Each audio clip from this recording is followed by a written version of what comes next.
Britain woke up to chaos this morning after Storm Eleanor swept across the Atlantic and smashed the country with hurricane force. Winds of up to 100 miles per hour, leaving 100,000 homes without power and several people injured.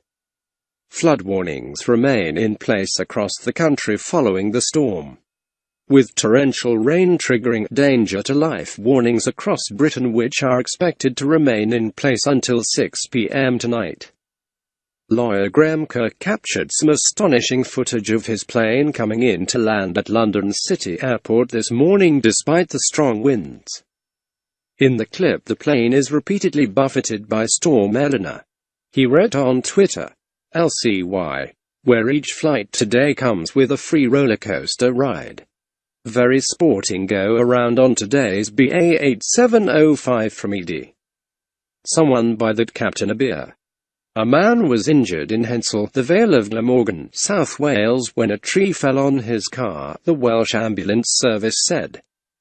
Paramedics were called at 10 p.m. last night, and took the injured man to the Royal Glamorgan Hospital.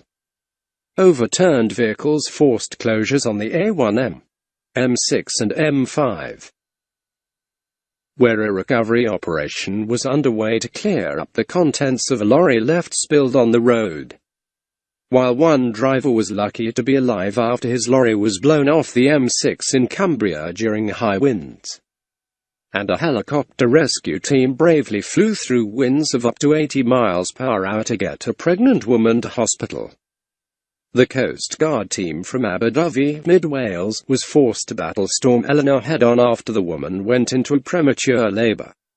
The R963 chopper flew her from her home in Tywyn, Mid Wales, to the specialist neonatal unit at Ysbyty Glan Clwyd Hospital, more than 60 miles away in Denbighshire, North Wales.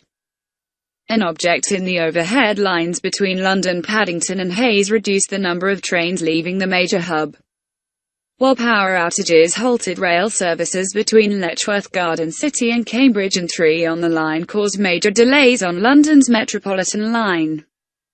Meanwhile, families have been forced to stack sandbags against their front doors in a desperate bid to stop seawater flooding their homes along the north coast of Cornwall this morning.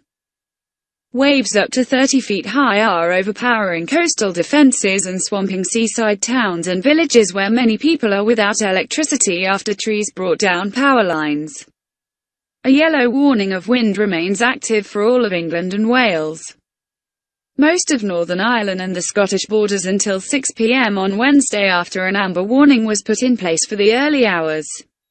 The Met Office said gusts of 100 miles per hour were recorded at Great Dunfell in Cumbria at 1 a.m., while wind speeds reached 90 miles per hour at Orlockhead in Northern Ireland on Tuesday evening.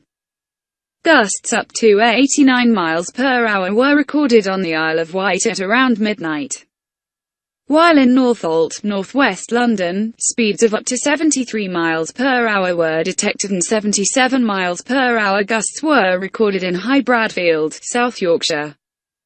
The Thames Barrier has been closed to protect London from swelling tides brought on by Storm Eleanor. Measures to bring the defence system into action were planned for around 10:15 a.m., it was announced on Twitter. Increasing surges were forecast after high tide in the afternoon, triggering the precautionary move. It is the 180th time the Thames Barrier has been closed to guard the capital from tidal flooding, according to an account run by Environment Agency staff at the site.